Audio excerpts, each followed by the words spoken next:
Shalom saudara terkasih di dalam Tuhan Yesus. Kita ada di minggu yang ketiga di bulan Mei. Kita siapkan hati untuk menerima kebenaran firman, sebab firman Tuhanlah jawaban dalam hidup saudara dan saya. Mari kita berdoa. Bapa, kami bersyukur bahwa firman-Mu senantiasa menghibur, menguatkan kami, bahkan menuntun kami di dalam seluruh setiap rencana Tuhan. Roh Kudus, berkaryalah lewat penyampaian firman Tuhan dengan otoritas kuasa dari Maha Tinggi, sehingga kami semua yang mendengarnya sungguh-sungguh diberkati, sungguh-sungguh kami dijadikan pelaku firman Tuhan. Kami alami maupun kuasa kasih Tuhan di dalam hidup kami. Di dalam nama Tuhan Yesus, amin. Saudara terkasih dalam Tuhan Yesus, di bulan Mei dengan tema seri khotbah rumah, di mana rumah adalah sebuah bangunan, sebuah kumpulan di mana kita merasa aman, kita dilindungi, maupun juga ada kehangatan dan sebagainya. Di minggu pertama, suara pembalasan yang berjudul Rumah Doa Bagi Segala Bangsa. Tuhan memakai hidup saudara dan saya berdoa bagi keluarga kita, maupun juga komunitas di mana kita berada, untuk kota, bahkan untuk bangsa kita Indonesia. Di suara pengembalaan minggu kedua berjudul Rumah Kediaman Tuhan. Kita suka ada di dalam rumah Tuhan karena ada sukacita, ada damai sejahtera, ada kebenaran dan kasih mesra di dalam rumah Tuhan. Rumah kediaman Tuhan, di mana kita datang kepada Dia menghadap bersama saudara-saudara kita seiman dari berbagai latar belakang. Kita tahu bahwa hanya Dia yang dapat memuaskan hasrat kita. Tentunya dari keluarga kita membangun mesbah, maupun di komunitas, di gereja Tuhan, di mana Tuhan tempatkan gereja lokal, maupun gereja universal, di mana Kristus adalah kepala atas seluruh tubuhnya. Untuk itu kita bersyukur bahwa kita adalah bagian dari rumah kediaman Tuhan. Untuk minggu yang ketiga ini berjudul Fondasi Rumah. Kita akan baca dari teks utama Matius pasal 7 ayat 24 sampai 27. Dua macam dasar. Ayat 24. Setiap orang yang mendengar perkataanku ini dan melakukannya, ia sama dengan orang yang bijaksana yang mendirikan rumahnya di atas batu. Ayat 25. Kemudian turunlah hujan dan datanglah banjir, lalu angin melanda rumah itu. Tetapi rumah itu tidak rubuh, sebab didirikan di atas batu. Ayat 26. Tetapi setiap orang yang mendengar perkataanku ini dan tidak melakukannya, ia sama dengan orang bodoh yang mendirikan rumahnya di atas pasir. Kemudian turunlah hujan dan datanglah banjir, lalu angin melanda rumah itu, sehingga rubuhlah rumah itu, dan hebatlah kerusakannya. Kita lihat bahwa rumah, dalam membangun sebuah rumah, tentunya tidak satu hari, tetapi membutuhkan sekian waktu. Dan rumah yang dibangun dengan jerih payah, dengan susah payah, tentunya kita tidak ingin rumah tersebut roboh seketika ataupun roboh ketika badai ataupun goncangan datang terjadi. Namun kita ingin rumah tersebut kokoh, dapat mengantisipasi badai angin hujan yang datang. Namun kita akan lihat bagaimana perbedaannya antara rumah yang dibangun di atas batu dan rumah yang dibangun di atas pasir. Kita lihat bahwa dua-duanya adalah rumah, namun perbedaannya adalah di pondasi. Dan rumah yang terlihat adalah dari luar, pondasi tidak terlihat karena ada di dalam. Sama seperti sebuah tanaman, di mana tanaman yang terlihat adalah yang dari luar, namun ada akar di dalamnya dengan jenis-jenis akar yang ada. Begitu pula sebuah bangunan, sebuah rumah, pondasinya sangat penting sekali, apakah itu di atas batu atau di atas pasir. Firman Tuhan ini mengungkapkan apa yang kita dengar, apa yang kita perhatikan, apa yang kita pelajari dari firman Tuhan, dari waktu demi waktu, dari minggu ke minggu, yang kita baca secara rutin, ataupun yang kita dengar dari suara pembalaan, ataupun dari khotbah, dimanapun kita berada. Namun kita tidak berhenti hanya mendengar saja, tapi kita merenungkan dan kita melakukannya. Roh Kudus menolong kita sebagai orang percaya di akhir zaman ini. Semakin lagi kita mawas diri, pondasi apa dari rumah yang kita bangun saat ini. Apabila pondasi rumah rohani kita tidak berdasarkan kepada kebenaran firman, tidak berdasarkan pada Yesus Kristus Tuhan, maka bangunan tersebut semegah apapun, seindah apapun dari luar, suatu hari akan roboh, tidak akan tahan menghadap ujian kehidupan ini. Dalam konteks ini, ada angin melanda, ada hujan, datanglah banjir. Apa yang terjadi ini bisa terjadi kapan saja dalam kehidupan kita. Karena permasalahan-permasalahan yang ada bukan karena kita bermasalah, tetapi masalah-masalah yang datang mengetuk di depan pintu kita. Namun orang yang sungguh-sungguh melakukan firman, berdiri di atas batu karang, maka ia tidak akan goyah, karena dia adalah pelaku firman Tuhan. Kita diperhadapkan pilihan untuk melakukan firman Tuhan atau mendengar dan abaikan begitu saja. Ketika kita diperhadapkan masalah, apakah kita siap rela mengampuni sesuai firman Tuhan kita lakukan, maka kita akan tahan uji. Namun ketika permasalahan datang dan kita tidak melakukan firman Tuhan, ketika Tuhan katakan melayani, saling mengampuni, saling mengasihi, dan kita tidak lakukan, maka kita tidak bisa menikmati kerajaan Allah di bumi seperti di surga. Kita sebagai orang percaya tentunya kita ingin rindu mengalami kerajaan surga di bumi seperti di surga. Ada kebenaran, sukacita, damai sejahtera yang melampaui segala akal, pelihara hati dan pikiran kita di dalam Kristus Yesus. Kita lihat bahwa bangunan juga tidak dibangun seperti yang tadi saya katakan, tidak dalam satu hari, tapi melewati waktu yang cukup panjang. Dan juga dengan bahan kualitas yang dipilih, itu sangat menentukan. Dan begitu banyak bagian dari rumah yang dibangun, dan berbagai pekerja yang turut membangun rumah tersebut. Kehidupan kita adalah rumah rohani, bahwa kita membangun mesbah, kita mencari Tuhan, diisi firman Tuhan, sehingga kehidupan kita kuat, berakar di atas kebenaran firman Tuhan. Ketika kita menghadapi masalah kehidupan, tekanan, situasi, kondisi yang menerpa, kita mempunyai kekuatan rohani untuk mengambil keputusan, mendapat hikmat Tuhan untuk menyelesaikannya.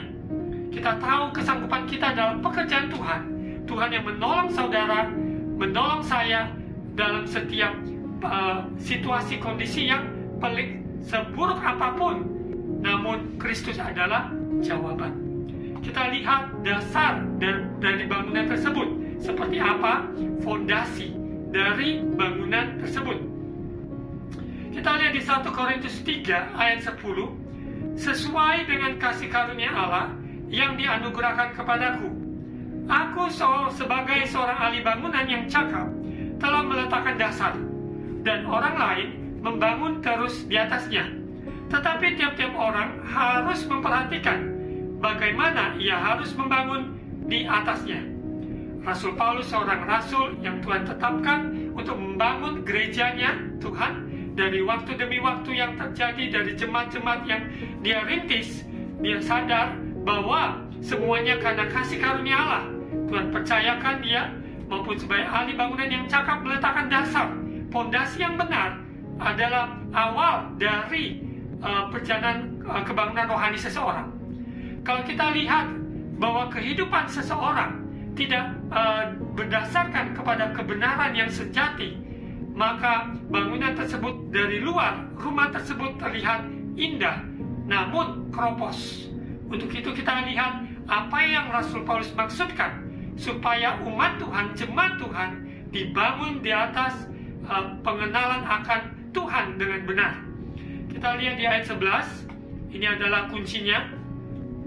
Karena tidak ada seorang pun yang dapat meletakkan dasar lain daripada dasar yang telah diletakkan yaitu Yesus Kristus. Sekali lagi, ayat 11, tolong digarisbawahi.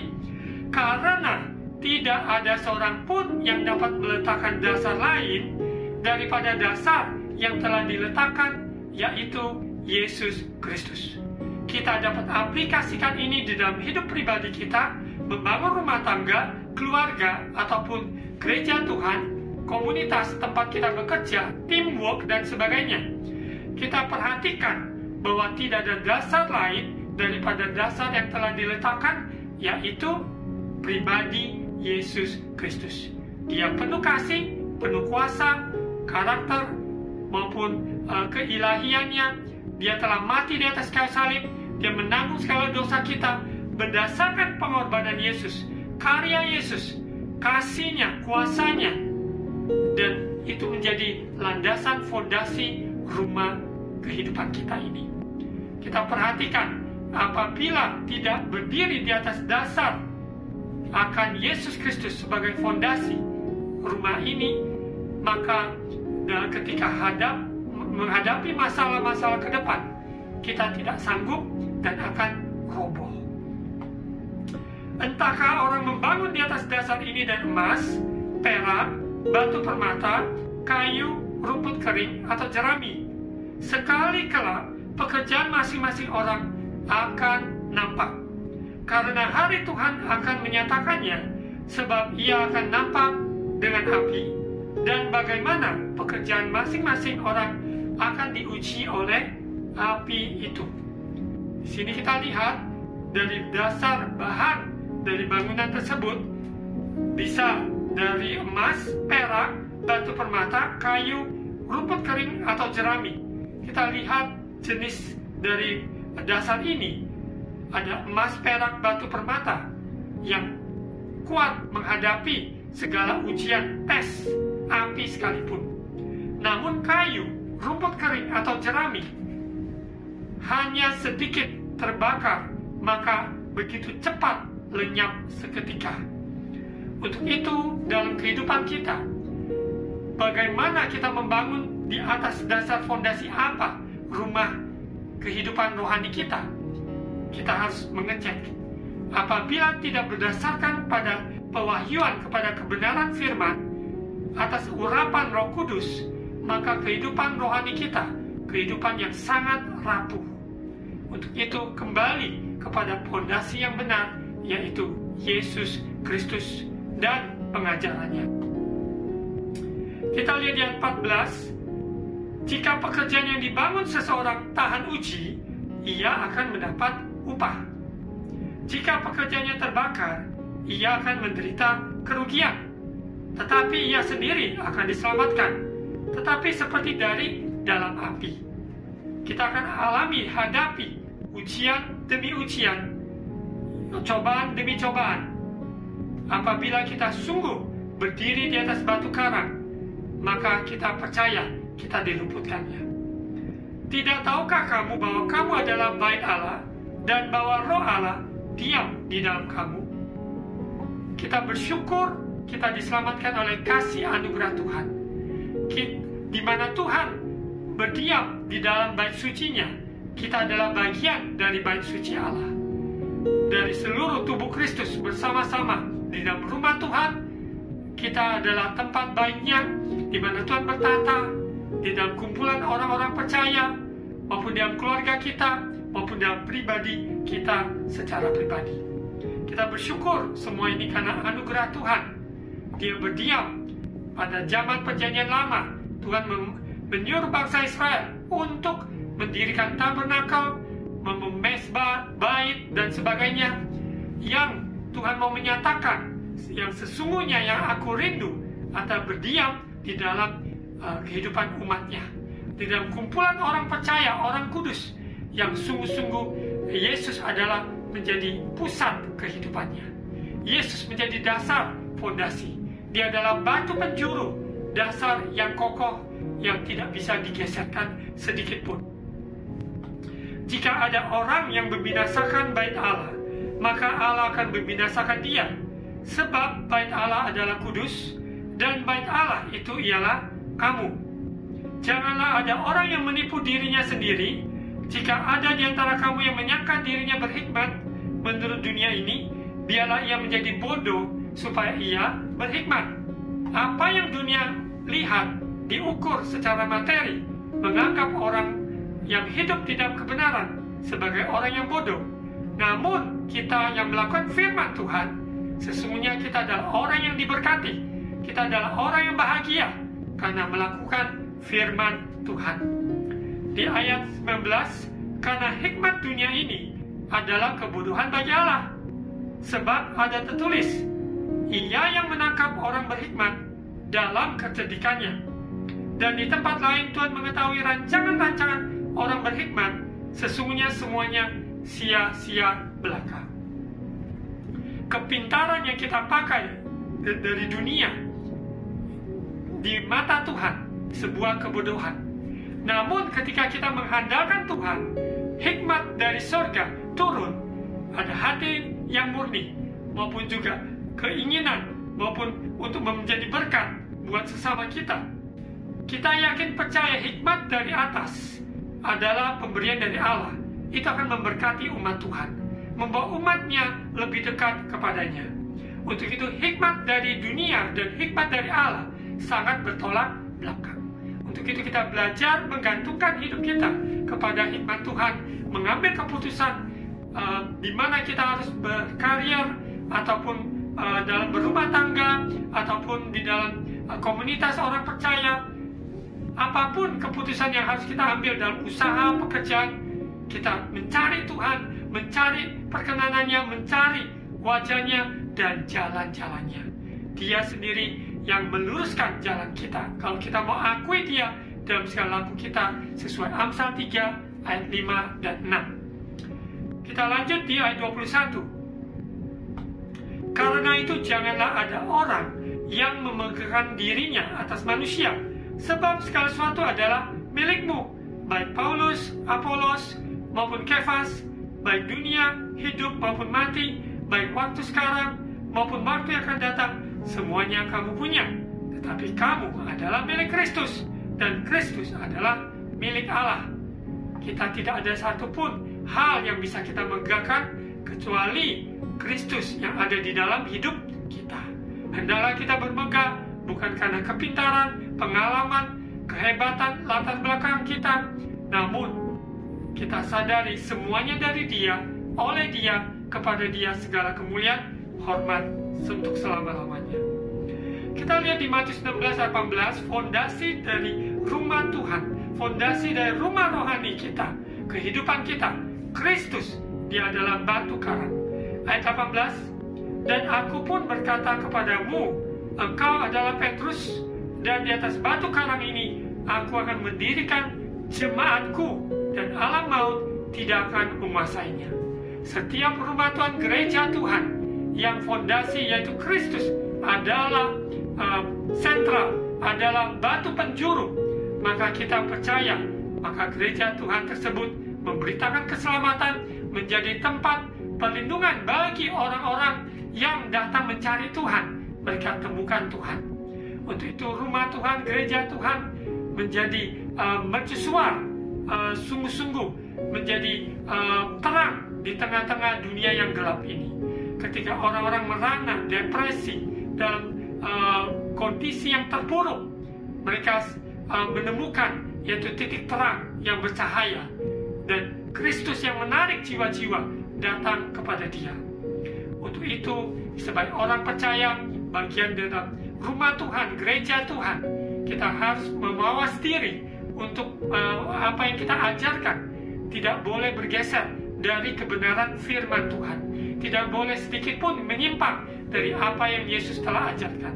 Semuanya ada di dalam kebenaran firman Tuhan, karena Dia adalah firman yang telah menjadi manusia.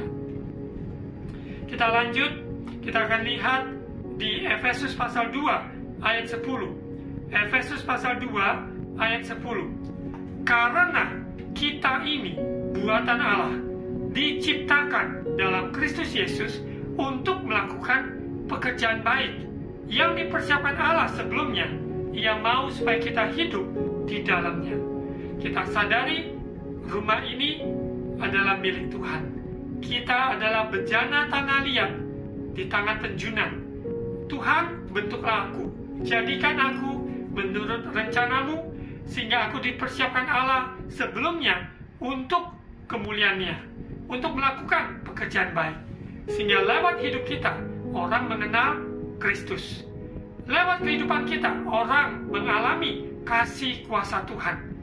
Doa yang kita naikkan, pertolongan yang kita ulurkan, apa saja yang bisa kita lakukan untuk sesama kita, kita lakukan seperti untuk Tuhan Yesus. Kita yakin percaya jeripaya kita di dalam Tuhan tidak ada yang sia-sia. Kehidupan kita bukan untuk diri kita, tapi untuk sesama yang ada di sekitar kita. Tuhan Yesus memakai hidup saudara dan saya sebagai garam dan terang bagi sesama kita. Kita lihat di 1 Petrus pasal 2, Yesus Kristus batu penjuru. 1 Petrus pasal 2 ayat 1, Yesus Kristus batu penjuru. Karena itu buanglah segala kejahatan, segala tipu muslihat, dan segala macam kemunafikan, kedengkian, dan fitnah. Kita buang, karena semua itu adalah pekerjaan dari iblis. Kita tidak mau menjadi pijakan bagi iblis bekerja, memakai kita menjadi senjata kelaliman. Namun kita serahkan seluruh anggota tubuh kita kepada Tuhan sebagai senjata kebenaran. Kita lihat fondasi rumah kehidupan kita, yaitu Yesus Kristus, kebenarannya. Ayat 2, dan jadilah sama seperti bayi yang baru lahir, yang selalu ingin akan air susu yang murni dan yang rohani, supaya olehnya kamu bertumbuh dan beroleh keselamatan. Kita bersyukur, kita dibimbing dari langkah demi langkah, sehingga bangunan fondasi itu dibangun di atasnya, sehingga kita menjadi bangunan Allah yang memuliakan nama Tuhan. Ayat 3, jadi kamu benar-benar telah mengecap kebaikan Tuhan. Amin. Dan datanglah kepadanya batu yang hidup itu, yang memang dibuang oleh manusia, tetapi yang dipilih dan dihormat di hadirat Allah. Dan biarlah kamu juga dipergunakan sebagai batu hidup untuk pembangunan suatu rumah rohani, bagi suatu imamat kudus, untuk mempersembahkan persembahan rohani yang karena Yesus Kristus berkenan kepada Allah. Yesus Kristus yang disalibkan, yang tergantung di kayu salib, menanggung semua dosa umat manusia yang dibuang oleh manusia, namun ia dipilih oleh Allah, dan dia maupun nama di atas segala nama, yang Tuhan Yesus, di mana hanya dalam nama Yesus ada keselamatan, ada kehidupan kekal. Untuk itu kita bersyukur hidup kita oleh anugerahnya. Biarlah kita juga sadari bahwa kita adalah batu hidup untuk pembangunan suatu rumah rohani, bahwa kehidupan orang percaya yang disusun sedemikian sehingga kita dapat merepresentasikan, yaitu kasih dan kuasa Tuhan bagi dunia yang menderita maupun dalam kegelapan maupun dalam menuju kebinasaan, tapi lewat kehidupan orang percaya, sehingga kita menunjukkan pada dunia jalan keselamatan hanya di dalam nama Yesus Kristus. Dia adalah jalan, kebenaran, dan kehidupan. Tidak ada seorang pun yang datang pada Bapa kecuali melalui Yesus Kristus. Kita lihat di ayat 6. Sebab ada tertulis dalam kitab suci, sesungguhnya aku meletakkan di Sion suatu batu yang terpilih, sebuah batu penjuru yang mahal, dan siapa yang percaya kepadanya tidak akan dipermalukan. Kita bersyukur, di dalam nama Yesus kita berseru pertolongan Tuhan tepat pada waktunya dalam hal keuangan, kesehatan, masa depan anak, rumah tangga, maupun konflik-konflik di dalam hubungan. Yesus kasih kuasanya memulihkan semuanya itu. Ayat 7, karena itu bagi kamu yang percaya, ia mahal. Tetapi bagi mereka yang tidak percaya, batu yang telah dibuang oleh tukang-tukang bangunan telah menjadi batu penjuru, juga telah menjadi batu sentuhan dan suatu batu sandungan. Mereka tersandung padanya karena mereka tidak taat kepada firman Allah, dan untuk itu mereka juga telah disediakan. Kita lihat bahwa orang yang takut akan Tuhan, orang yang mau melakukan firman Tuhan, kita semakin cinta Yesus, kita sadar bahwa hidup kita telah diselamatkan olehnya. Namun orang yang tidak mau taat kepada firman Tuhan, maka dia akan berdalih mencari 1000 alasan untuk tidak mempercayai firman Tuhan. Sekalipun dia mengaku dia seorang Kristen, seorang percaya, namun kalau dia tidak melakukan firman Tuhan, dia membangun rumahnya di atas fondasi, yaitu pasir. Seperti awal dari pembacaan Alkitab, bahwa rumah kita dibangun di atas fondasi dasar yang tepat, yaitu dasar yang teguh, yaitu batu karang, Yesus Kristus sendiri. Kita lihat di ayat 9 dan 10 sebagai ayat penutup. Tetapi kamulah bangsa yang terpilih, imamat yang rajani, bangsa yang kudus, umat kepunyaan Allah sendiri, supaya kamu memberitakan perbuatan-perbuatan yang besar dari Dia yang telah memanggil kamu keluar dari kegelapan kepada terangnya yang ajaib. Kamu yang dahulu bukan umat Allah, tetapi yang sekarang telah menjadi umatnya, yang dahulu tidak dikasihani, tetapi yang sekarang telah beroleh belas kasihan. Identitas kita jelas, fondasi rumah yaitu Yesus Kristus sebagai batu karang. Maka di dalam perjalanan hidup kita sadari identitas kita. Kita adalah bangsa yang terpilih, imamat yang rajani, bangsa yang kudus, umat kepunyaan Allah sendiri, supaya kita memberitakan perbuatan-perbuatan yang besar. Apa yang Yesus telah kerjakan dalam hidup saudara dan saya, itu yang kita sampaikan, kita saksikan, di mana kehidupan kita adalah saksi yang hidup dan bersaksi akan siapa Tuhan kita, Yesus Kristus. Kita dahulu tersesat, dahulu kita buta, namun sekarang kita sudah melihat bahwa kasih Allah telah dicurahkan dan kita sudah menerima kasih tersebut. Ketika Yesus mati di kayu salib 2000 tahun yang lalu, kuasa kebangkitannya nyata dalam hidup kita semua. Untuk itu, mari kita lebih lagi mengecek sampai di mana fondasi rumah kehidupan kita.